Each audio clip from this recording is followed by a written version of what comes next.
بسم اللہ الرحمن الرحیم۔ ایک شخص ہے،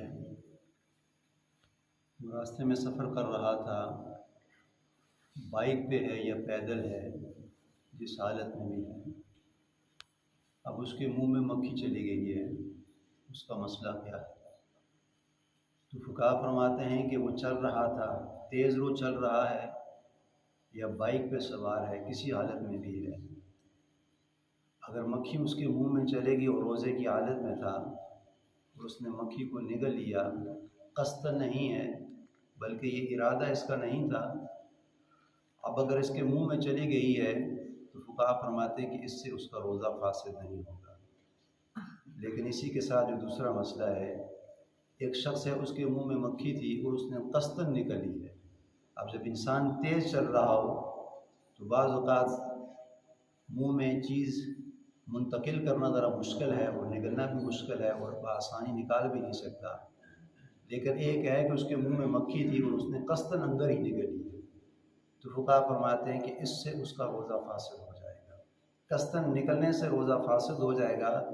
لیکن اگر اس کا ارادہ نہیں تھا، تیز چلتے چلتے اس کے منہ میں مکھی پڑ چکی ہے اور اس کی قوت برداشت سے باہر تھی کہ فوراً خود ہی اندر چلے گئی ہے، تو اس سے روزہ اس کا فاسد نہیں ہوگا۔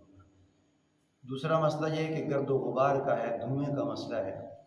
اب ایک انسان ہے، سفر کر رہا ہے تو راستے میں آپ نے دیکھا ہوگا کوڑا کرکٹ کے ڈھیر بھی ہوتے ہیں، اس سے دھواں اٹھتا ہے اور یہ روزے کی حالت میں اب اس سے گزر گیا، تو فقہا فرماتے ہیں کہ اس کا ارادہ نہیں تھا لیکن اس نے اس راستے سے گزرنا تھا، اب اگر دھوئیں کی اسمیل اس کے منہ میں آ چکی، یہ حالت تک اتر چکی، تو فقہا فرماتے ہیں کہ اس سے اس کا روزہ فاسد نہیں ہوگا، اس لیے کہ یہ غیر ارادی تھا، اس نے سونگنے کی کوشش نہیں کی، لیکن اب مجبوری ہے، نکل رہا تھا، یہ منہ میں بلغا ہے، تو فقہا فرماتے ہیں کہ اس سے اس کا روزہ فاسد نہیں ہوگا۔ لیکن ایک مسئلہ ایسا ہے کہ موم بتی ہے اور لوبان ہے، اب جس طرح گھروں میں اکثر اگربتی وغیرہ استعمال کرتے ہیں اور اسی طرح لوبان کا استعمال کرتے ہیں، تو فقہا فرماتے ہیں کہ اگربتی چل رہی ہے اور لوبان کی خوشبو آ رہی ہے، اس سے اس کا روزہ فاسد نہیں ہوگا۔ لیکن اگر اگربتی کی خوشبو یہ سونگھ رہا، ناک کے قریب کر کے سونگھ رہا ہے، اب جب ناک کے قریب کر کے سونگھے گا تو لا محالہ قوی احتمال ہے کہ وہ حلق کے اندر جائے گی، تو اس سے اس کا روزہ فاسد ہو جائے گا۔ اسی طرح اس نے لوبان سلگائی ہوئی ہے اور لوبان کو قریب کر کے سونگھ رہا ہے، اب ہے لوبان وہاں لگی ہے، اس میں خوشبو تو ہر جگہ آ رہی ہے، اگربتی ہے اس کی ہر جگہ خوشبو آ رہی ہے، تو اس سے اس کا روزہ فاسد نہیں ہوگا۔ لیکن لوبان کو قریب کر کے اپنے ناک سے سونگھ رہا ہے، تو جب ناک سے سونگھے گا تو حلق کے ذریعے اندر جائے گی، تو فقہا فرماتے ہیں کہ اس سے اس کا روزہ فاسد ہو جائے گا اور اس سے اس کا روزہ ٹوٹ جائے گا، بعد میں اس روزے کی قضا رکھنا اس کے لیے واجب ہے۔ تیسرا مسئلہ یہ ہے کہ اب ہے خوشبو کا استعمال کرنا کیسے، پرفیوم کا استعمال کرنا، باڈی سپرے کا استعمال کرنا، عطر کا استعمال کرنا کیسے ہے، تو فقہا فرماتے ہیں کہ اس سے آپ کا روزہ فاسد نہیں ہوگا۔ خوشبو لگانے سے روزہ فاسد نہیں ہوگا، لیکن اس کے دو صورتحال ہیں۔ اب یہ ہے کہ ایک بندے نے باڈی سپرے لگا لی، یہ خوشبو لگا لی ہے، اب اس کی خوشبو آئے گی، اس سے روزہ اس کا فاسد نہیں ہوگا، لیکن وہی خوشبو ہے، ناک کے قریب کر کے لگا رہا ہے